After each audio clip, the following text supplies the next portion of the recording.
Caríssimos alunos, prezadas alunas, no nosso quinto encontro, nós iremos tratar sobre o custeio do sistema sindical. É importante nós notarmos que o custeio do sistema sindical provém de várias fontes.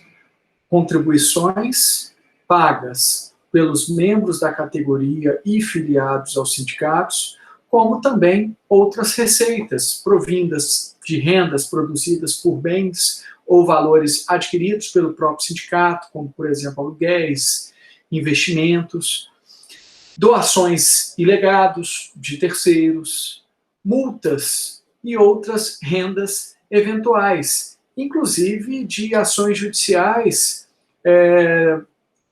ajuizadas contra o empregador. Mas aqui nós iremos nos dedicar às contribuições que, de alguma forma, integram o custeio do sistema sindical de uma maneira mais significativa. Nós temos 4 tipos de contribuições, subdivididas em 2 grupos. A contribuição devida por qualquer membro da categoria desde que autorizado o recolhimento prévio expressamente, e contribuições devidas apenas pelos associados. Vamos falar do primeiro grupo, que é composto por uma única contribuição. A contribuição devida por qualquer membro da categoria é, por excelência, a contribuição sindical. Antes da reforma trabalhista, a contribuição sindical era devida por qualquer empregado pelo simples fato de ele integrar uma determinada categoria. Independentemente de ele ser filiado ou não ao sindicato, ele pagava esta contribuição ao sindicato que o representava, sem embargo da filiação. A reforma trabalhista, ela transformou esta contribuição que antes era obrigatória em uma contribuição facultativa. Então, agora, para que o sindicato receba a contribuição sindical, ele precisa ter a prévia e expressa autorização de cobrança pelo trabalhador. Não existindo esta prévia e expressa autorização, o sindicato ele não pode recolher a contribuição sindical. Esta contribuição é que representava, digamos assim, a maior receita do sindicato. E que servia para custear a maior parte das despesas deste sindicato. Mas isso gerava, como já dito em encontros anteriores, uma acomodação muito grande do sindicato, porque ele não precisava apresentar qualquer serviço. Ele não precisava, de alguma forma, se aproximar dos seus representados para convencê-los da necessidade de contribuição, já que ela era obrigatória. Isso acabava gerando um efeito muito perverso e pernicioso no sistema de legitimação do sindicato, porque o sindicato ele simplesmente recebia aqueles valores que, os quais representavam a maior parte da sua receita, sem necessariamente precisar representar os empregados de maneira efetiva. O reformador de 2017, Lei 13.467, simplesmente tornou a contribuição sindical obrigatória em contribuição sindical facultativa.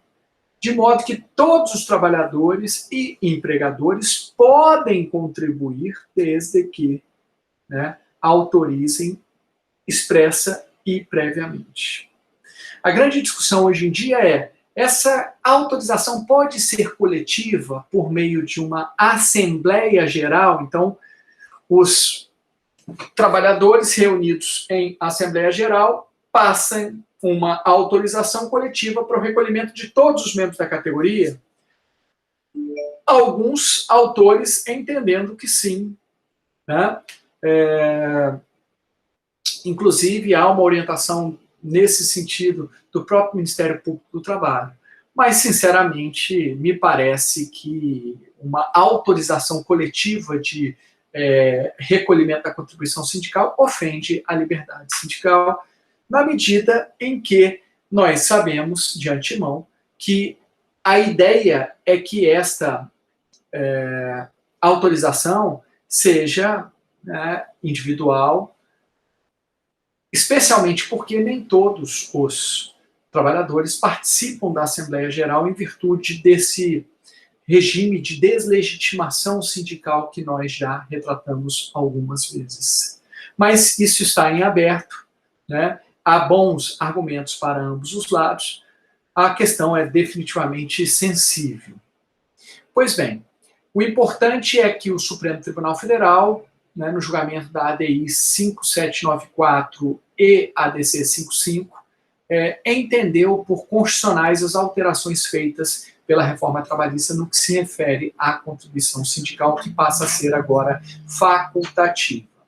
Qual que é o valor dessas contribuições? Depende muito se a contribuição é para empregados ou para empregadores. Se a contribuição for para empregados, o valor é de um dia de trabalho do mês de março. Então, tem que ser a remuneração do mês de março, correspondente a um dia de trabalho, devendo ser recolhido até 10 de abril. Se for para empregadores, é uma importância calculada na forma da nota técnica 5 de 2004, né, no mês de janeiro de cada ano. Tá? Mas o importante é que agora ela passa a ser facultativa à necessidade de uma expressa e prévia autorização do contribuinte, digamos assim. A discussão maior é se essa autorização ela pode ser coletiva, no bojo de uma Assembleia Geral, ou se ela pode, ou se ela precisa ser individual. Esses valores da contribuição sindical, agora facultativa, vão servir para custear todo o sistema sindical. E haverá uma repartição desses valores entre os sindicatos, que ganham a maior parte, as federações, as confederações e as centrais sindicais. Então, aqui nós temos, né, como repartição para este sistema, empregados. No caso da contribuição sindical facultativa dos empregados, 5% para a confederação, 10% para a central sindical, 15% para a federação, 60% para o sindicato e 10% dos valores arrecadados serão destinados à conta especial emprego e salário. No caso dos sindicatos dos empregadores, 5% da contribuição sindical feita pelos empregadores vai para a confederação, 15% para a federação, 60% para o sindicato respectivo e 20% para a conta especial em emprego e salário. Por que não vai para centrais sindicais dos empregadores? É porque não há centrais sindicais de empregadores. A legislação é omissa e até agora, né, não há nenhuma central sindical dos empregadores. O que existe são centrais sindicais dos empregados, que são, né, abastecidos pelas contribuições sindicais dos empregados, ok? Tá. Quais outras contribuições nós temos? Nós temos a contribuição confederativa para custear despesas ordinárias do sistema confederativo e são devidas apenas pelos filiados do sindicato mediante autorização da Assembleia Geral. Em tese, excepcionalmente, elas podem ser até pagas pelos não associados aos sindicatos, mas aqui também precisaria de uma prévia expressa anuência desses membros da categoria que não são associados. Nós temos a contribuição assistencial, destinada a custear atividades assistenciais do sindicato mediante previsão em norma coletiva, revigorando a entidade depois de uma campanha cara de melhorias das condições de trabalho ou atividade de crescimento institucional. Então, imagina que o sindicato queira, né, de alguma forma, melhorar as condições, tem uma campanha específica para fazer algum tipo de obra, algum tipo de despesa, a contribuição assistencial, que deve estar prevista, né, em norma coletiva, serve justamente para isso. E também devida apenas pelos filiados.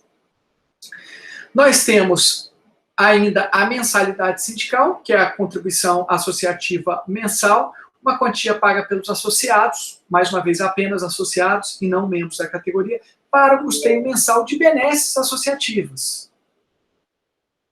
Então, vamos supor que o sindicato tem um clube recreativo, ele conceda vales almoço em restaurantes, um vale cinema, dá presente para os associados no aniversário, enfim. A mensalidade sindical é destinada para este fim. Também paga apenas pelos associados e não pelos demais membros da categoria. Pois bem, como eu falei, além dessas fontes, nós temos as próprias rendas do sindicato, né? Então, às vezes o sindicato tem uma aplicação financeira, isso rende ao longo do tempo, ele tem imóveis e cobra aluguéis, enfim. Então, o sindicato ele pode ter um patrimônio e obter renda por meio desse patrimônio. É possível que haja doações, né, e legados aos sindicatos, então ele acaba adquirindo patrimônio, esse patrimônio tem um valor econômico e pode ser, né, revertido em receita, e também, né, por meio de multas que os sindicatos podem ser favorecidos pelo descumprimento de cláusulas das convenções coletivas, então multas normativas, e até de ações, né, que o sindicato possa ajuizar contra né, terceiros e empregadores e que ele possa ter algum tipo de benefício em relação a isso. Aqui, para facilitar o exame, foi feita uma tabela, né, das contribuições pelo Luciano Martinez. Essa tabela está no livro dele, né, Curso de Direito do Trabalho, em que fica muito fácil a gente verificar. Contribuição sindical facultativa. A previsão ela é legal, então tem previsão em lei. A natureza é tributária e a ideia é financiar em regras as atividades assistenciais das entidades sindicais, né? Devida por todo e qualquer integrante, portanto, membro da categoria, não é só pelo filiado. Aqui, o toque, né? O detalhe é que é devido desde que este membro da categoria autorize, né, prévia e expressamente o desconto. Nós temos a contribuição confederativa, tem previsão na ata de Assembleia Geral, então tem que ser autorizada pela Assembleia Geral. A natureza, portanto, não é tributária, é contratual, e visa custear as despesas ordinárias do sistema confederativo, devido apenas pelos associados da entidade sindical e, excepcionalmente, alguns autores permitem que também pelos filiados, desde que haja autorização expressa e prévia nesse sentido, dos membros da categoria. Mas, em princípio, só os associados, os filiados, é que pagam esta contribuição, porque os demais membros da categoria que não são filiados não autorizam. Contribuição assistencial tem previsão em acordo coletivo, na convenção coletiva ou na sentença normativa. A natureza é contratual e tem o objetivo de revigorar a entidade sindical depois de uma dispendiosa campanha, né? Algum tipo de ação coletiva gastou muito dinheiro, então essa contribuição assistencial tem o objetivo de restaurar aí as receitas do sindicato. Somente também devido pelos filiados à entidade sindical e não por todos os membros. E, por último, a contribuição associativa tem previsão no estatuto da entidade sindical, uma contribuição de natureza contratual e visa custear as benesses associativas, né, que são garantidas apenas aos filiados, portanto, somente também paga pelos associados da entidade sindical. Senhores, agradeço muitíssimo a oportunidade, qualquer dúvida estou à disposição. Muito obrigado e até o nosso próximo encontro.